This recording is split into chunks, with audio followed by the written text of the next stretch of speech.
हर हर महादेव। जय श्री राम। आज मैं आप लोगों को भगवान नरसिंह के एक गुप्त स्वरूप के बारे में जानकारी देने जा रहा हूँ। भगवान नरसिंह के अनेकों गुप्त स्वरूप हैं और जिनके बारे में कुछ के बारे में आप लोग जानते होंगे और बहुत जो उनके स्वरूप हैं उनके बारे में आप लोग नहीं जानते होंगे। यदि आप लोग नहीं जानते तो मैं उदाहरण के लिए आप लोगों को बता दूं कि भगवान नरसिंह के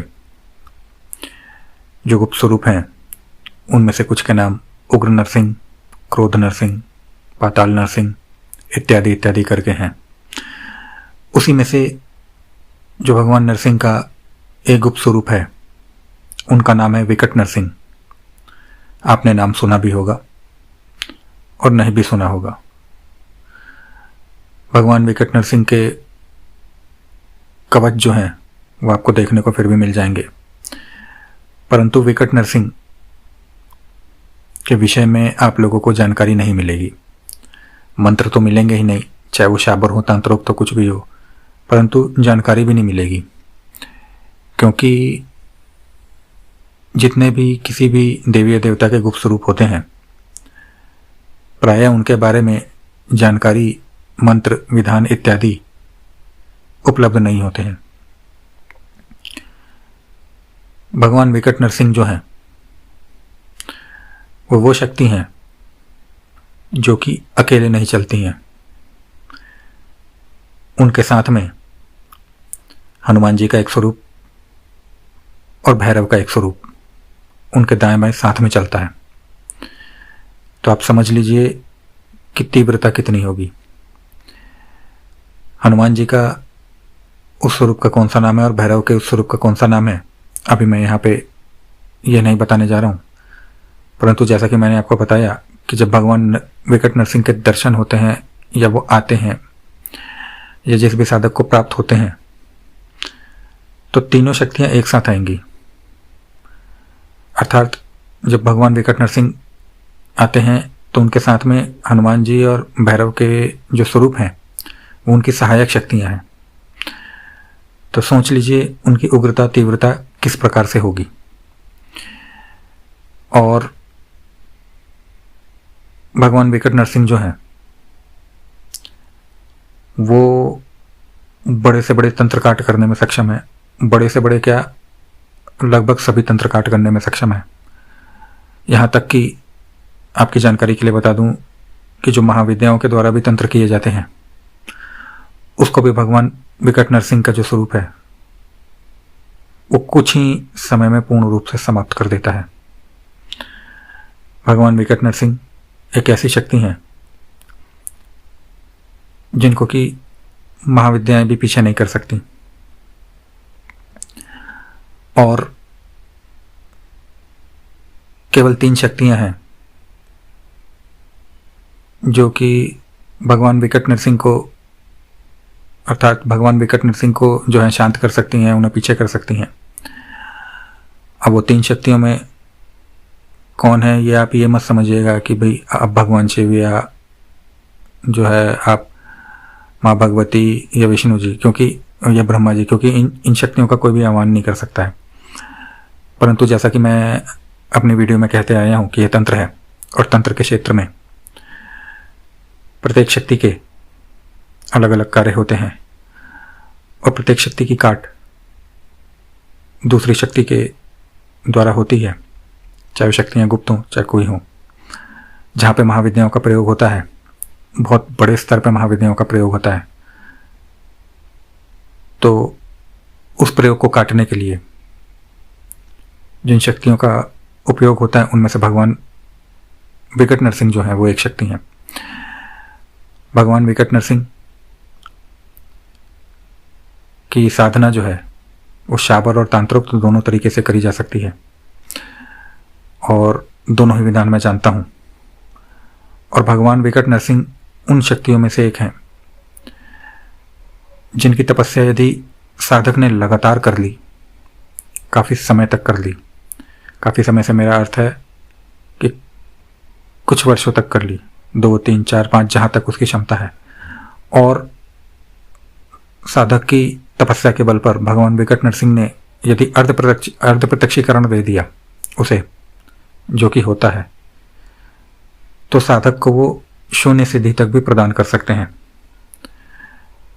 जो लोग नहीं जानते कि शून्य सिद्धि क्या होती है, उनको मैं बता दूं कि शून्य सिद्धि वो सिद्धि होती है जिससे कि व्यक्ति चाहे तो कहीं भी बैठे हुए किसी भी सामान का आह्वान कर सकता है, अर्थात उसे मंगा सकता है। और ये सिद्धियां पहले के समय में बहुत होती थी, आज भी होती हैं, दुर्लभ है परंतु होती हैं। जो सक्षम और बहुत ज़्यादा सक्षम व्यक्ति होते हैं उनके पास इस प्रकार की सिद्धियां भी होती हैं, शक्तियां भी होती हैं, सब कुछ होता है। तो जैसा कि मैं बता रहा था, भगवान विकट नरसिंह शून्य सिद्धि तक देने में प्रधान होते हैं। इसके साथ साथ जैसा मैंने बता दिया कि तंत्र काट में उनकी कितने अग्रणी शक्ति हैं।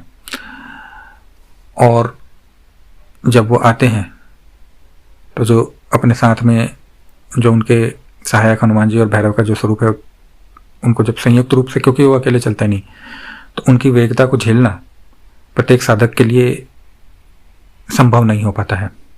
इसीलिए भगवान विकट नरसिंह की कभी भी सवारी नहीं आती। जिन साधकों को उनकी कृपा भी प्राप्त है अथवा सानिध्य भी प्राप्त है या जो कर लेता है, तो उनका वो मार्गदर्शन करते हैं, सब कुछ देते हैं, परंतु शरीर पे आके नहीं, सवारी नहीं लेते वो। क्योंकि उनकी सवारी लेने का मतलब है, पहले तो ये जान लीजिए कि सवारी एक शक्ति की ली जाती है एक समय में, और उनकी सवारी लेने का मतलब है कि 3 शक्तियों को आप कैसे लोगे। क्योंकि वो भैरव और हनुमान जी जो हैं वो उनकी पूर्ण रूप से सहायक शक्ति ही है, और साधक को अपने आप ही हनुमान जी और भैरव का भी सानिध्य प्राप्त हो जाता है जब वो भगवान विकट नरसिंह की कृपा को प्राप्त कर लेता है तो। और भगवान विकट नरसिंह जो है, इनको कोई भी, इनके द्वारा कोई क्रिया नहीं करी जाती, क्योंकि ये किसी क्रिया में नहीं चलते। ये क्रिया का शमन के लिए बने हैं। इनकी जो उत्पत्ति हुई थी, उत्पत्ति का रहस्य मैं यहाँ पे नहीं बता रहा हूँ क्योंकि वीडियो बहुत ज़्यादा लंबी हो जाएगी।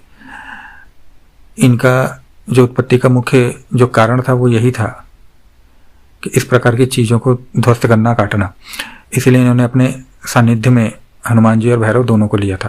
और जैसा मैं बता चुका हूँ कि महाविद्याओं द्वारा किया गया भी जो षटकर्म है, जो कि प्रत्येक व्यक्ति नहीं कर सकता महाविद्याओं के द्वारा भी, परंतु उनके द्वारा षटकर्मों को भी ये बहुत ही शीघ्र और बहुत ही सुलभता से समाप्त कर देते हैं। तो ये भगवान विकट नरसिंह की कुछ विशेषताएं थीं। और इनकी साधना विधि के बारे में बात करूं तो जैसा मैंने आपको बताया कि इनकी साधना जो है वो शाबर और तांत्रिक दोनों तरीके से होती है। शाबर में क्योंकि तीव्रता बहुत ज़्यादा हो जाती है तो इसीलिए बहुत ज़्यादा आपको सावधानियां भी रखने की आवश्यकता होती हैं, और तांत्रोक्त में थोड़ा सा समय आपको अधिक देने की आवश्यकता है। बस इतना सा ही जो यहाँ पे है वो आप लोगों को दोनों विधियों में आपका अंतर है। बाकी साधना दोनों की जब आप करते हैं, दोनों ही विधियों से करते हैं, तो आपको जो है इनकी कहीं ना कहीं कृपा प्राप्ति होती है।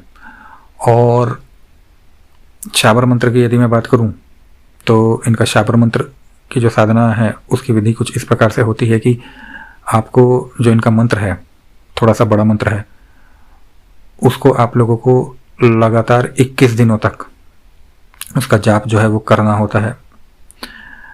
और इसमें 151 माला उनकी जाप होती है। तिल के तेल का दीपक लगता है और साथ ही में इनका भोग रखा जाता है। और आप इसको जो है, साधना को जो है वो आपको रात्रि को करनी होती है। रात्रिकालीन ये साधना है भगवान विकट नरसिंह की।